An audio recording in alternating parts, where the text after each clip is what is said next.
এই পর্বে আমরা ইজি ফিজিক্স বই থেকে চট্টগ্রাম বোর্ড 2021-এর একটি প্রশ্ন সমাধান করব। আমরা যদি প্রথম প্রশ্নের দিকে খেয়াল করি, পড়ন্ত বস্তুর প্রথম সূত্রটি লেখো। স্থির অবস্থান ও একই উচ্চতা থেকে বিনা বাধায় পড়ন্ত সকল বস্তু সমান সময় সমান দূরত্ব অতিক্রম করে।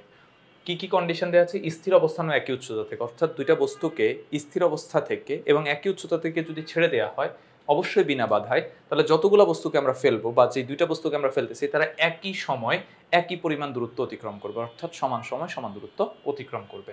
খ নাম্বার প্রশ্ন হচ্ছে, উচ্চতা বাড়িয়ে কোনো নির্দিষ্ট বস্তুকে ছেড়ে দিলে পূর্বের চেয়ে বেশি জোরে ভূমিতে আঘাত করবে, ব্যাখ্যা করো। উচ্চতা বাড়ানো হলে বিভব শক্তি বৃদ্ধি পায়। এখন উচ্চতা বাড়িয়ে কোনো নির্দিষ্ট বস্তুকে ছেড়ে দিলে তার বর্ধিত বিভব শক্তির জন্য ভূমিতে আঘাত করার সময় গতিশক্তিও বেড়ে যায়। এই বর্ধিত গতিশক্তির জন্য পূর্বের চেয়ে বেশি জোরে ভূমিতে আঘাত করবে।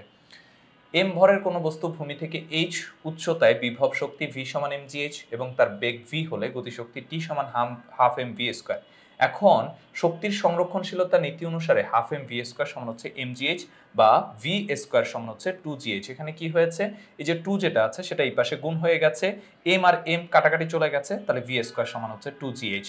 এখানে জি ধ্রুবক, তাহলে ভি স্কোয়ার সমানুপাতিক এইচ বা ভি সমানুপাতিক হচ্ছে √h। সুতরাং দেখা যাচ্ছে ভূমিতে আঘাত করার সময় বস্তুর বেগ তার উচ্চতার বর্গমূলের সমানুপাতিক, এই জন্য উচ্চতা বেশি হলে পূর্বের চেয়ে বেশি জোরে ভূমিতে আঘাত করবে। তাহলে আমরা এখান থেকে হচ্ছে প্রমাণ করে দেখালাম যে আমরা জানি হচ্ছে এমজিএইচ, ধরো হচ্ছে একটা বস্তু এখানে উঠালাম, তাহলে তার মধ্যে যে বিভব শক্তি আছে সেটা হচ্ছে এমজিএইচ। সে যখন ভূমিতে আঘাত করবে তখন সমস্ত বিভব শক্তি গতিশক্তিতে রূপান্তরিত হবে। তাহলে এখানে গতিশক্তিটাকে এই উচ্চতে বিভব শক্তির সমান, তো গতিশক্তি হচ্ছে half m v square. M m কাটাকাটি চলে যাবে, 2টা এই পাশে চলে আসলো, 2gh সমান হচ্ছে ভি স্কোয়ার।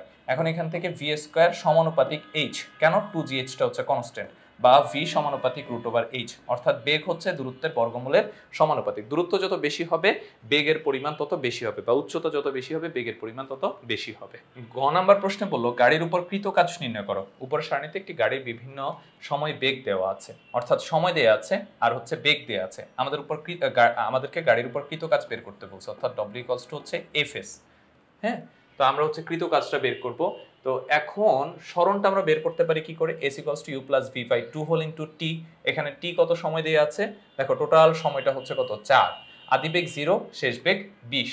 তাহলে এখান থেকে হচ্ছে S = U + V/2 whole into t, হচ্ছে 0, V হচ্ছে 20 আর টি হচ্ছে 4। তাহলে এখান থেকে ক্যালকুলেশন করলে আমরা পাচ্ছি হচ্ছে 40 মিটার। এবার গাড়িটির ত্বরণ A হলে A সমান হচ্ছে V - U/t, V তো 20, U 0 আর টি হচ্ছে 4, তাহলে 5 মিটার পার সেকেন্ড স্কয়ার।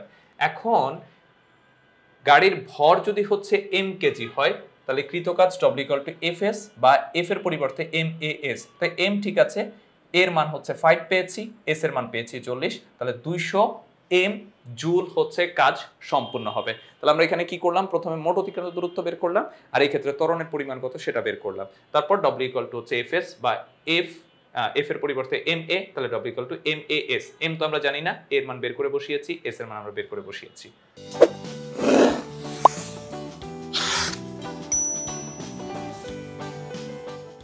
ঘ নাম্বার প্রশ্নের ক্ষেত্রে খেয়াল করো, সারণীর সাহায্যে সরণ সময় লেখচিত্র অঙ্কন করে গাড়িটির গতিবেগ বিশ্লেষণ করো। সরণ সময় লেখচিত্র অঙ্কন করতে বলা হয়েছে।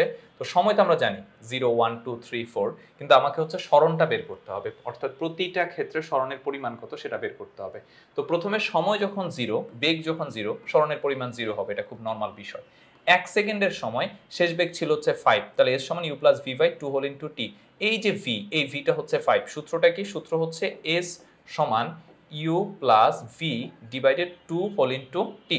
এখন U তো 0, V এর মান কত, শেষ বেগ হচ্ছে 1 সেকেন্ড পরে 5, ক্যালকুলেশন করলে হচ্ছে 2.5 মিটার। তারপর 2 সেকেন্ড পরে শেষ বেগ হচ্ছে 10, ক্যালকুলেশন করলে আমরা দূরত্বটা পাচ্ছি হচ্ছে কত, 10 মিটার। তারপরে 3 সেকেন্ড পরে বেগ হচ্ছে কত, 15, তাহলে এই ক্ষেত্রে ক্যালকুলেশন করলে হচ্ছে 22.5। 4 সেকেন্ড পরে বেগ হচ্ছে কত, 20, তাহলে এই ক্ষেত্রে ক্যালকুলেশন করলে আমরা পাচ্ছি হচ্ছে 40 মিটার। তাহলে আমরা দূরত্বগুলো হচ্ছে পেয়ে গেছি। এখন আমাদেরকে জাস্ট হচ্ছে ছকে এই ডেটাগুলো হচ্ছে বসিয়ে দিতে হবে। তো এখন এই ক্ষেত্রে দেখো, আমি ধরো তোমাদেরকে হচ্ছে ছকে ডেটাগুলো বসিয়ে গ্রাফটা এঁকে দেখাচ্ছি, তাহলে তোমাদের বোঝাটা আরো সহজ হবে। ধরো এইটা হচ্ছে আমাদের x অক্ষ, আর এইটা হচ্ছে আমাদের y অক্ষ, আর এইটা হচ্ছে আমাদের x অক্ষ। এখন x অক্ষে সবসময় হচ্ছে সময় বসবে।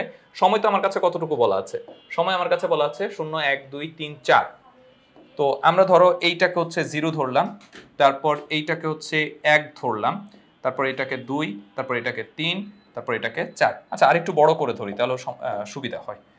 এখানে 2 ঘর করে ধরেছি, আরেকটু বড় করে ধরি। ধরো এটা হচ্ছে 1, তারপরে এটা হচ্ছে 2, তারপরে এইটা হচ্ছে 3, আর এইটা হচ্ছে 4।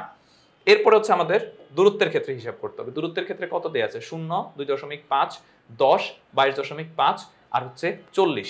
তো এখন যেটা আমরা করব, প্রতি ঘরের মান 2 করে ধরবো। প্রতি ঘরের মান 2 করে ধরবো। তাহলে প্রতি ঘরের মান 2 ধরলে এটা হচ্ছে 2, এটা হবে 4, এটা হবে হচ্ছে 6, 8, তারপরে এটা হবে হচ্ছে আমাদের 10, তারপর এটা 12, এটা হবে আমাদের 14, এটা 16, এটা হবে আমাদের 18, এটা 20, আর এইটা হবে হচ্ছে আমাদের 22। তারপরে হচ্ছে আমাদের, আচ্ছা আমি তো করে ফেলেছি যে প্রতি ঘরের মান হচ্ছে যদি আমরা 2 ঘর করে ধরি তাহলে আমার 20টা ঘর দরকার। 1, 2, 3, 4, 5, 6, 7, 8, 9, 10, 11, 12, 13, 14, 15, 16, 17, 18। আমি এইটাকে আর একটু বড় করে নিই।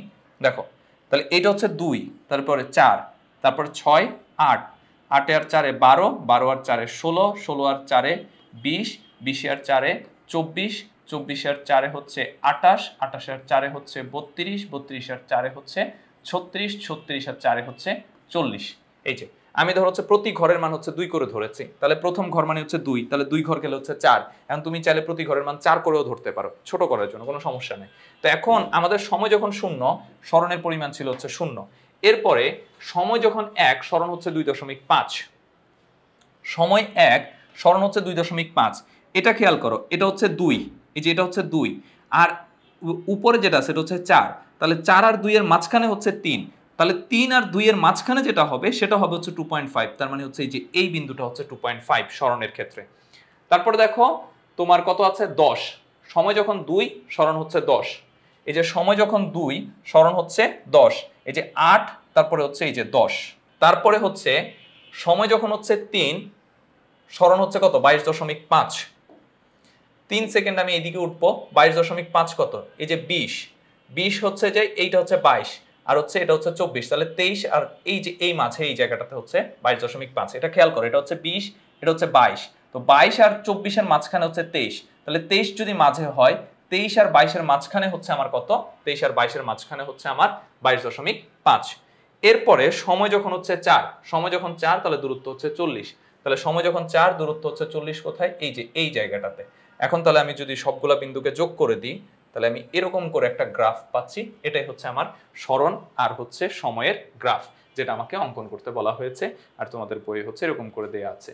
আচ্ছা, সুতরাং গাড়ির স্মরণ সময় লেখচিত্রে একটি পরাবৃত্ত বক্ররেখা, অর্থাৎ গাড়িটি সমত্বরণে গতিশীল এবং প্রতি মুহূর্তে বেগের মান বৃদ্ধি পাচ্ছে। উদ্দীপকের সারণী থেকে পাই ত্বরণ a সমান হচ্ছে 5 - 0/a, ত্বরণ মানে 5 মিটার/সেকেন্ড স্কয়ার, এটা আমরা গতে বের করে রেখেছি, অর্থাৎ গাড়িটি সমত্বরণে গতিশীল। তাহলে আমরা এখান থেকে হচ্ছে আমাদের কি বলেছে, সারণীর সাহায্যে লেখচিত্র অঙ্কন করে গাড়ির গতিবেগ বিশ্লেষণ করো, সেটা আমরা বিশ্লেষণ করে দেখিয়েছি। তো আশা করি তোমরা বুঝতে পেরেছো। এটাই ছিল আমাদের এই প্রশ্নের সমাধান। সবাই ভালো থাকবে, সুস্থ থাকবে, এবং যারা ইজি ফিজিক্স বই সংগ্রহ করেনি খুব দ্রুত ইজি ফিজিক্স বই সংগ্রহ করে ফেলবে। আল্লাহ হাফেজ।